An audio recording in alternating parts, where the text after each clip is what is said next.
أعوذ بالله من الشيطان الرجيم. بسم الله الرحمن الرحيم. ويوم نحشر من كل أمة فوجا ممن يكذب بآياتنا فهم يوزعون حتى إذا جاءوا قال أكذبتم بآياتي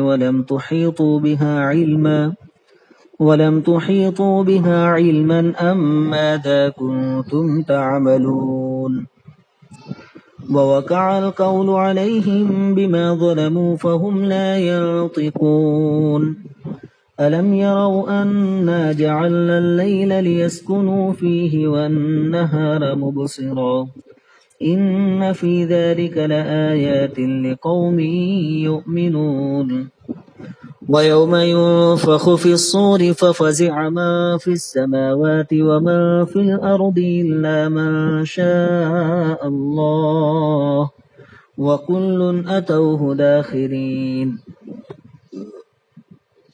وترى الجبال تحسبها جامدة وهي تمر مر السحاب صنع الله الذي أتقن كل شيء إنه خبير بما تفعلون من جاء بالحسنة فله خير منها وهم من فزع يومئذ آمنون ومن جاء بالسيئة فكبت وجوههم في النار هل تجزون إلا ما كنتم تعملون إنما أمرت أن أعبد رب هذه البلدة الذي حرمها وله كل شيء أمرت أن أكون من المسلمين وأن أتلو القرآن فمن اهتدى فإنما يهتدي لنفسه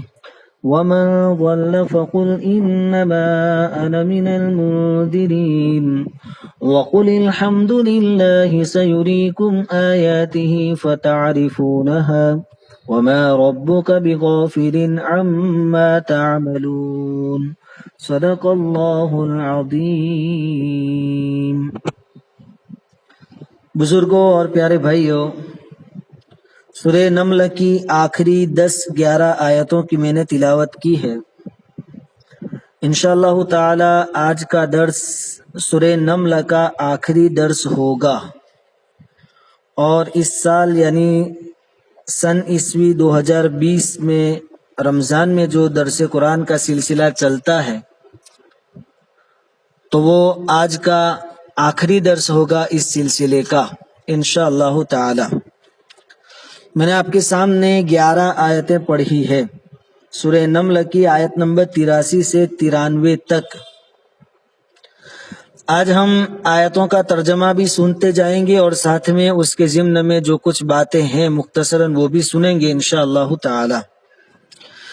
پہلی آیت ہے آیت نمبر 83، اس میں اللہ رب العزت کا فرمان ہے وَيَوْمَ نَحْشُرُ مِن كُلِّ أُمَّةٍ فَوْجًا مِّمَّن يُكَذِّبُ بِآيَاتِنَا فَهُمْ يُوزَعُونَ، اور جس دن ہم ہر امت میں سے ان لوگوں کا ایک ایک گروہ جمع کریں گے جو ہماری باتوں کو جھٹلایا کرتا تھا، پھر ان کے گروپ بنا دیے جائیں گے۔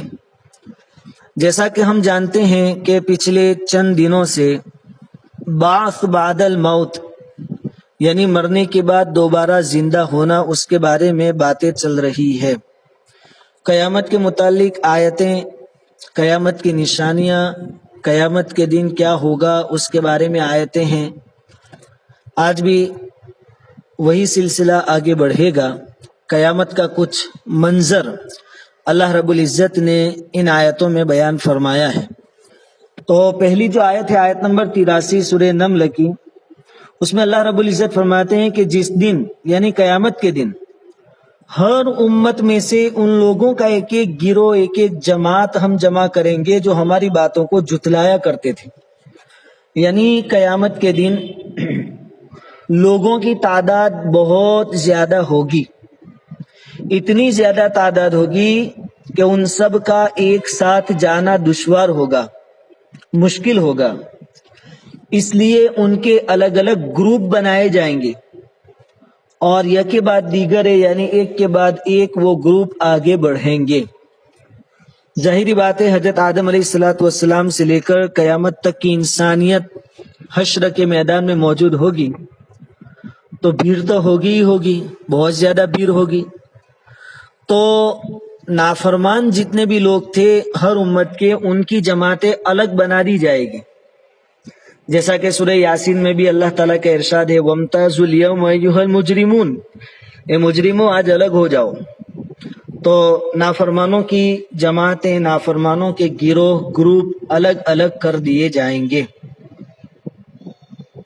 اس کے بعد ہے حَتَّى إِذَا جَاءُوا قَالَ كَذَّبْتُمْ بِآيَاتِي وَلَمْ تُحِيطُوا بِهَا عِلْمًا أَمْ مَاذَا كُنْتُمْ تَعْمَلُونَ، یہاں تک کہ جب یہ لوگ اللہ رب العزت کے سامنے حاضر ہو جائیں گے، میدان حشر میں اللہ کی بارگاہ میں ان کی حاضری ہوگی، تو اللہ تعالیٰ ان سے پوچھیں گے، ارشاد فرمائیں گے کیا تم میری آیتوں کو جھٹلایا کرتے تھے، حالانکہ تم نے پوری طرح اس کا علم حاصل نہیں کیا تھا، یا اس کے علاوہ تم اور کیا کیا کام کیا کرتے تھے۔ یعنی اللہ تعالیٰ ان سے پوچھیں گے کہ تم نے تحقیق کرنے کی بھی زحمت نہیں برداشت کی، کم سے کم میری جو آیتیں میرے نبیوں کے ذریعے تم تک پہنچی، کم سے کم اس کی تحقیق تو کر لیتے، ان آیتوں کے بارے میں تھوڑی دیر سر پر ہاتھ رکھ کر سوچ تو لیتے۔ تم نے تو سرے سے انکار ہی کر لیا، ذرہ برابر غور و فکر بھی نہیں کیا، اور صرف جھٹلایا ہی نہیں بلکہ نافرمانی اور سرکشی کے دوسرے بھی بہت کام کیے۔ تم نے نبیوں کو بھی ستایا، اللہ پر بھی الزام لگائے، نبیوں کو برا بھلا کہا، اللہ کی شان میں گستاخی کی، حتیٰ کہ نبیوں کے جو ماننے والے لوگ تھے ان کو بھی تم نے ستایا۔ اللہ رب العزت روبرو فیس ٹو فیس ان سے اس دن پوچھیں گے۔ جب اللہ تعالیٰ پوچھیں گے تو وَوَقَعَ الْقَوْلُ عَلَيْهِمْ بِمَا ظَلَمُوا فَهُمْ لَا يَنْطِقُونَ، ان پر ان کی زیادتیوں کی وجہ سے عذاب کا وعدہ پورا ہو چکا ہوگا، اس لیے وہ کچھ بھی بول نہیں سکیں گے۔ اللہ تعالیٰ جو کچھ ان کو پوچھیں گے کہ تم میری آیتوں کو جھٹلاتے تھے اور تم نے بہت سارے جرم کیے، اب چونکہ ان کے لیے عذاب کا فیصلہ ہو چکا ہوگا، اس لیے وہ اپنی صفائی میں ایک لفظ بھی اللہ کے سامنے بول نہیں پائیں گے، بلکہ اپنی گردنیں جھکا کر شرمندگی کے ساتھ اللہ کی بارگاہ میں کھڑے رہ جائیں گے۔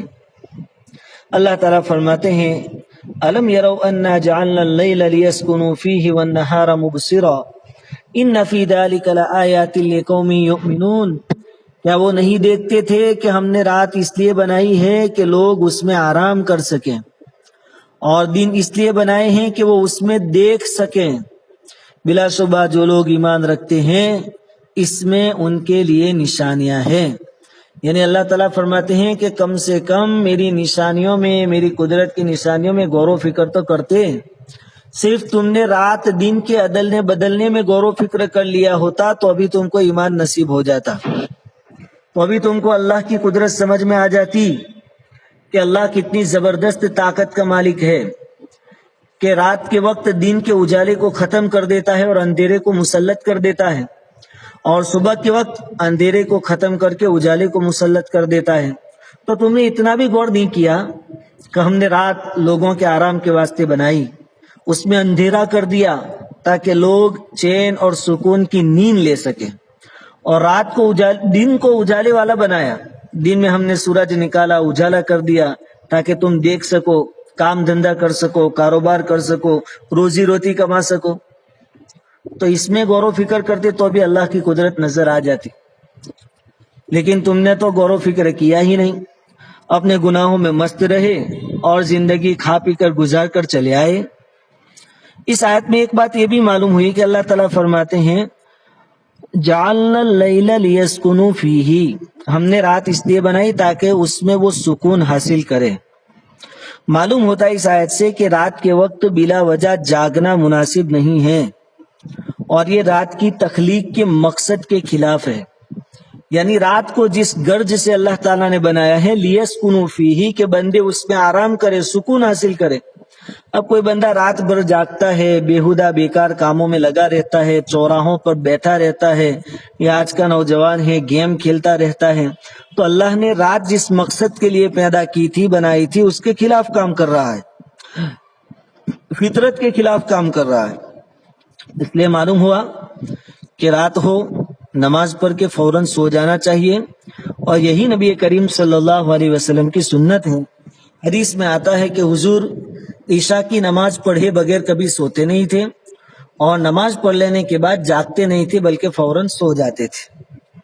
اسی طرح دوسری بات یہ ہے کہ کام کاج کے لیے اللہ تعالیٰ نے دن کا وقت بنایا ہے، دن میں اجالا ہے، پھر انسانوں کی جانوروں کی آوازیں بھی آ رہی ہے، اور اجالے میں اور شور شرابے میں انسان کو ٹھیک سے نیند نہیں آتی ہے، تو دن سونے کے واسطے نہیں ہے۔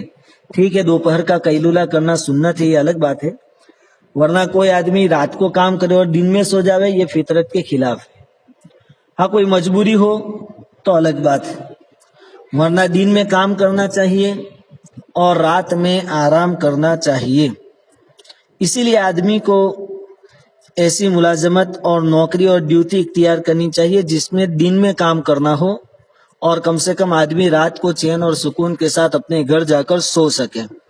ہاں کوئی مجبوری ہو کہ جس کی وجہ سے رات کو ڈیوٹی کرنی پڑے وہ الگ بات ہے، لیکن کوشش یہ کرنی چاہیے کہ دن میں کمائیں اور رات میں سکون اور اطمینان والی نیند سو جائیں، صبح جلدی اٹھ کر اللہ رب العزت کے احکام پورا کرنے میں لگ جائیں، روزی روٹی کمانے میں لگ جائیں۔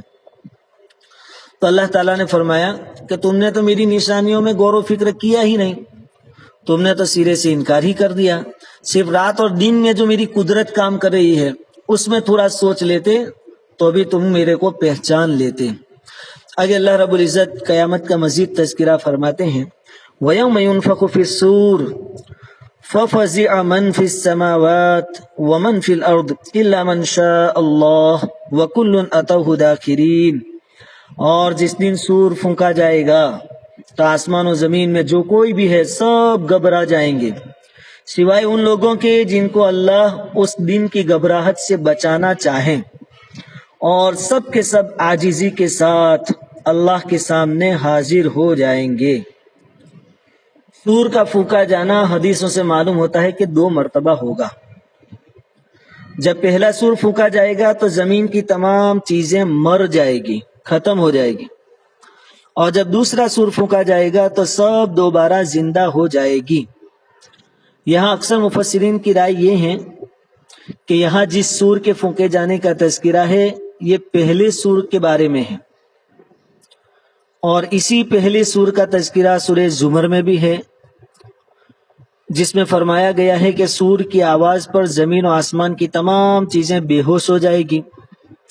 دونوں آیتوں کو، کیونکہ سورہ زمر میں بے ہوش ہو جانے کا تذکرہ ہے، یہاں مر جانے کا تذکرہ ہے، تو دونوں آیتوں کو اور احادیث کو سامنے رکھ کر جو بات واضح ہوتی ہے وہ یہ ہے کہ سور کی آواز پر پہلے تو لوگ گھبرا جائیں گے، پھر بہت زیادہ گھبراہٹ کی وجہ سے بے ہوش ہو جائیں گے، اور آخر کار یہ بے ہوشی ان کو موت تک پہنچا دے گی اور سب کے سب مر جائیں گے۔ پھر جب دوسرا سور پھونکا جائے گا تو لوگ زندہ ہو کر اللہ کی طرف بھاگیں گے۔ قرآن مجید میں کئی موقعوں پر سور پھونکنے کے اس دوسرے واقعے کی طرف بھی اشارہ کیا گیا ہے، جیسے سورہ کہف میں ہے، سورہ طٰہٰ میں ہے، سورہ یاسین میں ہے، سورہ نبا میں ہے۔ تو دونوں سور کا تذکرہ قرآن کریم میں موجود ہے۔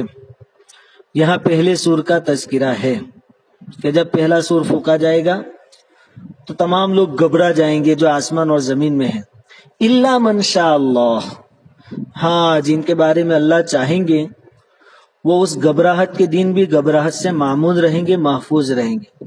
وہ خوش نصیب لوگ کون ہوں گے اللہ رب العزت بہتر جانتے ہیں۔ مفسرین نے اس کی الگ الگ تفسیریں بیان کی ہے کہ وہ عرش کے اٹھانے والے فرشتے ہوں گے، جبرائیل اور میکائیل اور اسرافیل اور اسرائیل علیہ السلام بھی ہوں گے، انبیاء ہوں گے، شہداء ہوں گے، واللہ عالم۔ اللہ رب العزت ہمیں بھی قیامت کے دن کی گھبراہٹ سے معمون اور محفوظ رکھے۔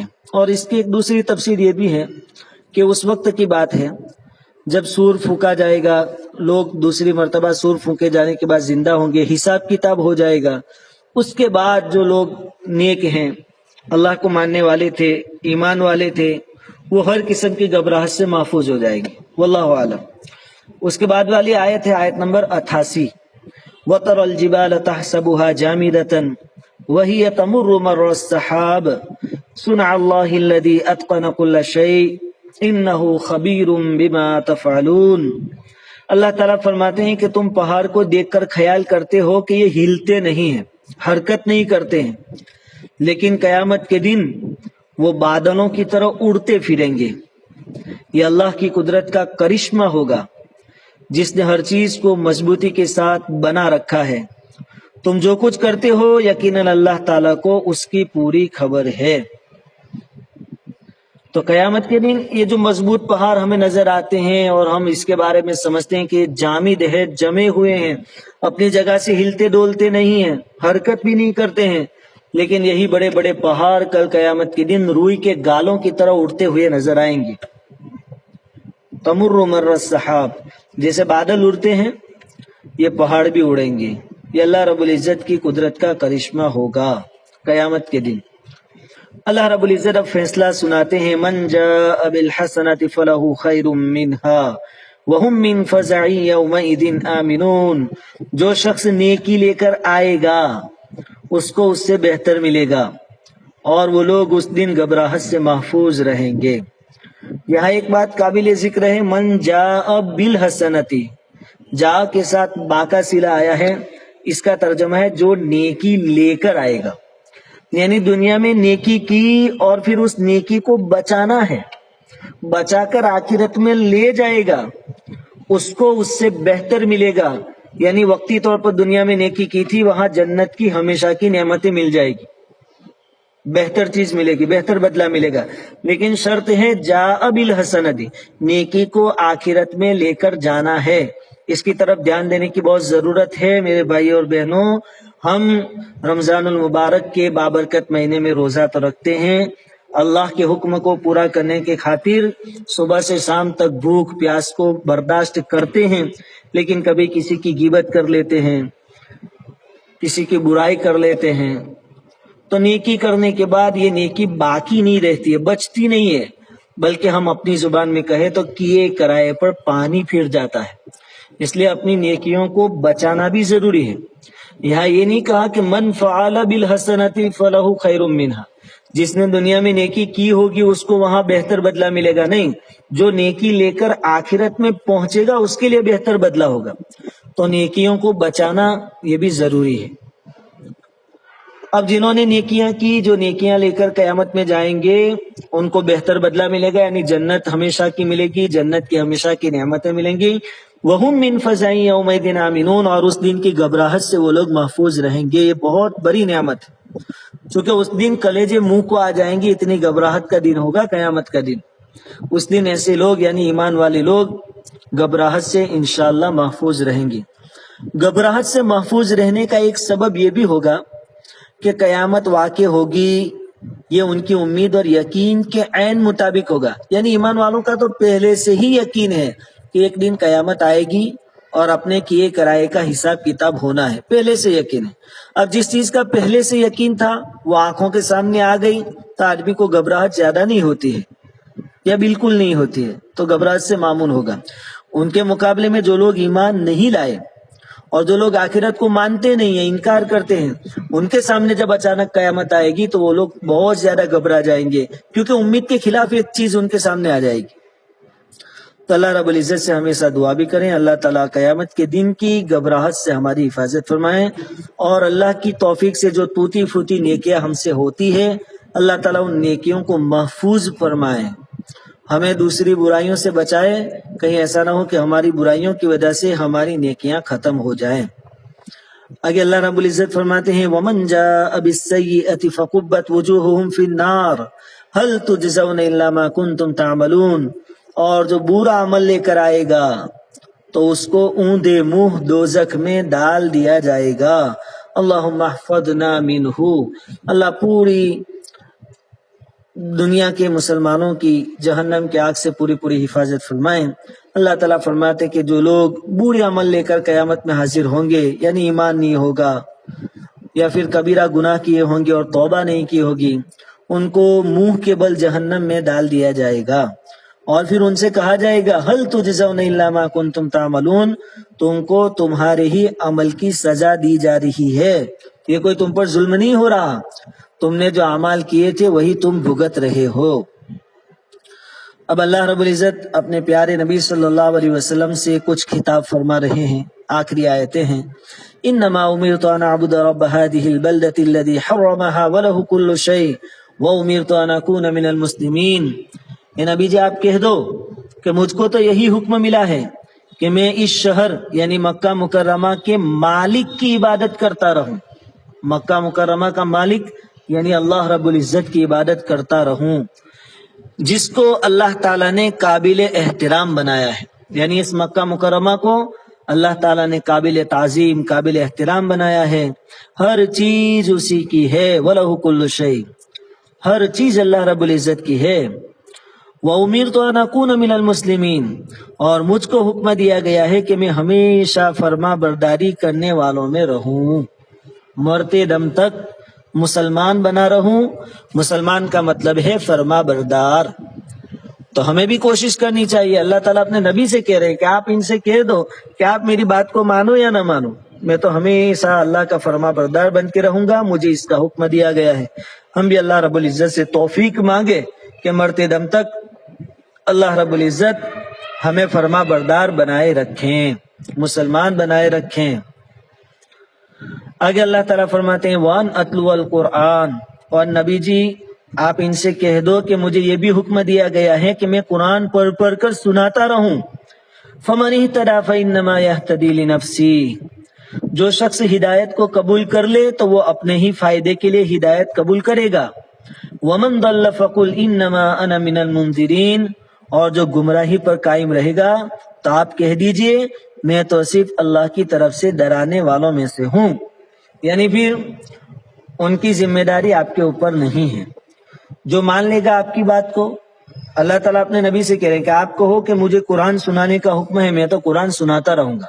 قرآن سن کر جو کوئی ہدایت کو قبول کر لے گا، ایمان لے آئے گا، اللہ اور شریعت کے حکام کو پورا کر کے زندگی گزارے گا، وہ کامیاب ہوگا اور اس کا فائدہ اسی کو ہوگا۔ اور جو کوئی قرآن سننے کے باوجود، نبی کی زبانی قرآن سننے کے باوجود ایمان نہیں لائے گا، نافرمانی میں مبتلا رہے گا، تو اے نبی جی آپ کہہ دو کہ میری ذمہ داری تو پوری ہو گئی، تم تک بات پہنچانی تھی میں نے پہنچا دی، میں تو اللہ کی طرف سے ڈرانے والوں میں سے ہوں، آگے کی ذمہ داری میری نہیں ہے۔ اس سورت کی آخری آیت وَقُلِ الْحَمْدُ لِلَّهِ سَيُرِيكُمْ آيَاتِهِ فَتَعْرِفُونَهَا وَمَا رَبُّكَ بِغَافِلٍ عَمَّا تَعْمَلُونَ، اور یہ نبی جی آپ کہہ دیجئے ساری تعریفیں اللہ ہی کے لیے ہیں، اللہ جلد ہی تم کو اپنی نشانیاں دکھا دیں گے اور تم ان کو پہچان بھی لوگے، اور آپ کے رب ان کاموں سے بے خبر نہیں ہے جو تم کیا کرتے ہو۔ یعنی یہ مشرکین مکہ، یہ کافرین مکہ، اللہ تعالیٰ بہت جلد تم کو اپنی نشانیاں دکھا دیں گے۔ تم کو بہت شوق ہے اللہ کی نشانیاں دیکھنے کا، قیامت دیکھنے کا شوق ہے، اللہ کے عذاب کو تم دعوت دے رہے ہو، عذاب دیکھنے کا شوق ہے، اللہ تعالیٰ سب نشانیاں پوری کر دے گا، پھر تم کو یقین ہو جائے گا، لیکن اس وقت یقین کوئی فائدہ نہیں دے گا۔ اور وَمَا رَبُّكَ بِغَافِلٍ عَمَّا تَعْمَلُونَ، اور تمہارے کرتوتوں سے تمہارا رب غافل نہیں ہے، اللہ سب جانتے ہیں۔ تو یہ اس آیت میں ہمارے لیے بھی سبق ہے کہ اللہ سب جانتے ہیں، ہم جو کچھ چھپے طور پر یا علانیہ طور پر کھلم کھلا یا پوشیدہ اچھے یا برے عمل کرتے ہیں، اللہ رب العزت اچھی طرح ان تمام چیزوں کو جانتے ہیں، اس لیے ہمیشہ اللہ سے ڈرتے رہیں، نیک عمل کرتے رہیں، نیک عمل پر اللہ کی توفیق مانگتے رہیں، اور یہ اعمال صحیح سلامت آخرت تک ہم لے کر جائیں، اس کی فکریں کریں۔ اللہ رب العزت کہی سنی باتوں پر عمل کی توفیق عطا فرمائیں۔ اللہ رب العزت کی توفیق سے رمضان المبارک کے اس مہینے میں سورہ نمل کی تفسیر بہت عافیت کے ساتھ پوری ہو گئی۔ اللہ رب العزت کی بارگاہ میں دعا ہے کہ اس تفسیر میں ہم سے کچھ کوتاہیاں ہو گئی ہو، کچھ غفلت ہو گئی ہو، کچھ سستی ہو گئی ہو، کچھ نامناسب باتیں ہو گئی ہو، کچھ غلط باتیں ہو گئی ہو، اللہ رب العزت ہماری تمام کوتاہیوں کو، غفلتوں کو، سستیوں کو معاف فرمائیں، غلطیوں کو معاف فرمائیں، اور اس صورت میں جتنی باتیں کہی گئی ان پر عمل کرنے کی توفیق عطا فرمائیں، جن چیزوں سے رکنے کو کہا گیا ان سے رکنے کی ہمیں توفیق عطا فرمائیں۔ اللہ رب العزت ہماری اس رمضان کی ٹوٹی پھوٹی عبادتوں کو اپنے فضل و کرم سے قبول فرمائیں۔ اللہ تعالیٰ پوری دنیا کے حالات کو درست فرمائیں۔ اللہ تعالیٰ مسلمانوں کی پریشانیوں کو عافیت کے ساتھ دور فرمائیں۔ رمضان کے جتنے دن اب باقی بچے ہیں، رمضان کا آخری عشرہ جو بہت قیمتی ہے، جو بچا ہے اس کی صحیح قدردانی کرنے کی اللہ تعالیٰ ہمیں توفیق عطا فرمائیں۔ اللہ تعالیٰ پوری امت مسلمہ کے گناہوں کو اپنے فضل و کرم سے معاف فرمائیں۔ یا اللہ آپ بڑے مہربان ہیں، غفار الذنوب ہے، ستار العیوب ہے، ہمارے اتنے گناہوں کو آپ چھپا دیتے ہیں۔ الہ العالمین، اگر ہمارے گناہوں کو آپ لوگوں کے سامنے ظاہر فرما دیتے تو قسم خدائے پاک کے کوئی پانی کا گھونٹ بھی نہ پلاتا، لیکن یہ اللہ رب العزت کی ستاری کا معاملہ ہے کہ لوگ ہمیں اچھا سمجھتے ہیں، لوگ ہمیں اللہ والا سمجھتے ہیں، لوگ ہم سے محبت کرتے ہیں۔ یا مولا کریم، جیسے آپ نے دنیا میں ہمارے ساتھ ستاری کا معاملہ فرمایا، جیسے آپ نے دنیا میں ہمارے عیوب کو چھپایا، کل قیامت کے دن جب کہ حضرت آدم علیہ السلام سے لے کر قیامت تک کی پوری انسانیت حشر کے میدان میں موجود ہوگی، ہمارے ماں باپ بھی ہوں گے، ہمارے رشتہ دار بھی ہوں گے، ہمارے اساتذہ بھی ہوں گے، الہ العالمین اس دن کی رسوائی سے ہماری حفاظت فرما دے۔ یا مولا کریم، قیامت کے دن کی رسوائی سے ہماری حفاظت فرما دے۔ یا مولا کریم، آپ پردہ پوشی کو پسند فرماتے ہیں، آپ ہمارے عیب کو چھپاتے ہیں۔ یا مولا کریم، جیسے دنیا میں آپ نے عیوب کو چھپایا، آخرت میں بھی چھپا لینا۔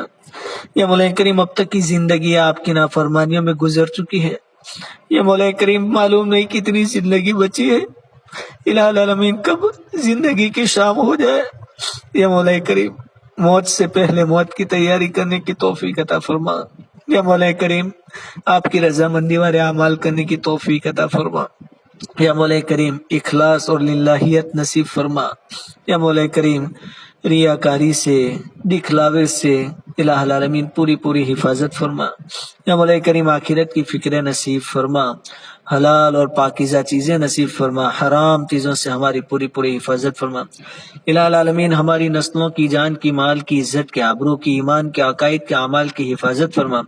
الہ العالمین، ہماری اولاد کو فرما بردار بنا، نیک اور صالح، اور ہماری آنکھوں کی ٹھنڈک بنا۔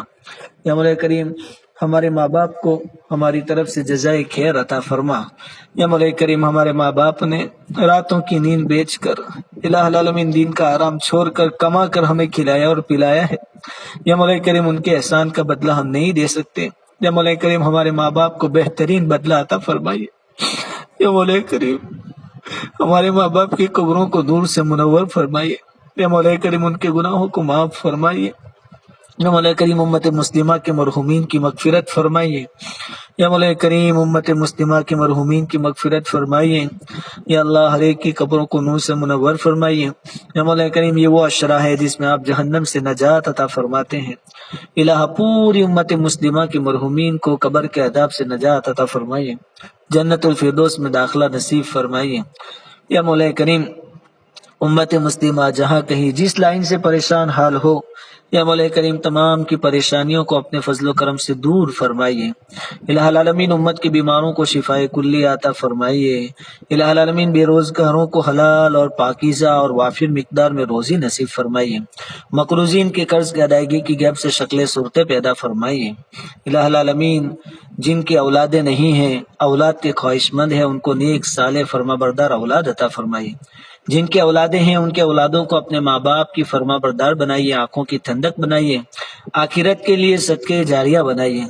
یا مولا کریم، آپ کے لادل نبی صلی اللہ علیہ وسلم نے جتنی خیر اور بلائیاں مانگی ہیں، وہ تمام خیر اور بلائیاں ہمیں اور پوری امت مسلمہ کو عطا فرمائیے، اور جن برائیوں سے اور شرور و فتن سے آپ کے محبوب نے پناہ چاہی ہے، یا مولا کریم ہماری اور پوری امت مسلمہ کی ان تمام پریشانیوں سے، بیماریوں سے، آفتوں سے، مشکلوں سے حفاظت فرمائیے۔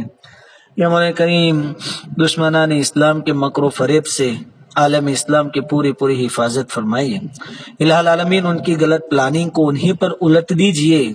یا مولا کریم انہی پر الٹ دیجئے. یا مولا کریم ان کے منصوبوں کو انہی کے اوپر الٹ دیجئے. الہ ایمان والوں کی طرف سے آپ کافی ہو جائیے. یا مولا کریم ایمان والوں کی طرف سے آپ کافی ہو جائیے. مظلومین کی مدد فرمائیے. یا اللہ ظالموں کو ظلم سے روک دیجئے. یا مولا کریم پوری دنیا میں اور خصوصاً اس ملک میں امن و امان بھائی چارگی والا ماحول قائم فرمائیے. لوگوں کے دلوں کو اسلام اور مسلمانوں کے لیے نرم فرمائیے. الہ العالمین مسلمانوں کو اخلاق حسنہ سے مزین فرمائیے. الہ العالمین ہدایت کے عام ہوائیں چلائیے.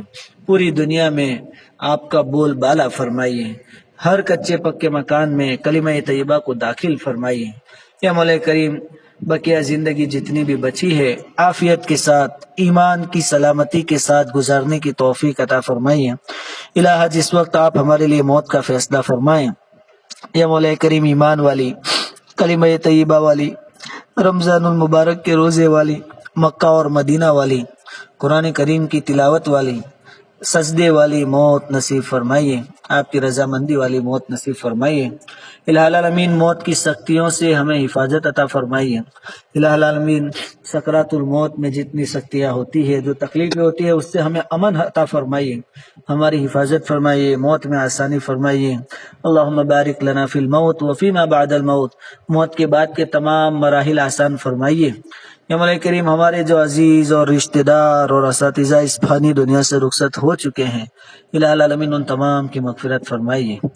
یا مولا کریم حسد سے بغض سے عداوت سے دشمنی سے اسی طرح فتنہ قائم کرنے سے فتنے میں مبتلا ہونے سے پوری ہماری حفاظت فرمائیے. الہ العالمین ہمیں فتنے کو دبانے والا بنائیے. فتنوں کو دور کرنے کا سبب اور ذریعہ ہمیں بنائیے. الہ العالمین ہمیں فتنہ برپا کرنے والا نہ بنائیے. فتنے میں مبتلا ہونے والا نہ بنائیے. الہ العالمین دین کی چھوٹی موٹی خدمتوں کے لیے ہمیں قبول فرمائیے. نبی کریم صلی اللہ علیہ وسلم کی ذات اقدس پر پوری امت مسلمہ کی طرف سے لاکھوں کروڑوں درود اور سلام نازل فرمائیے.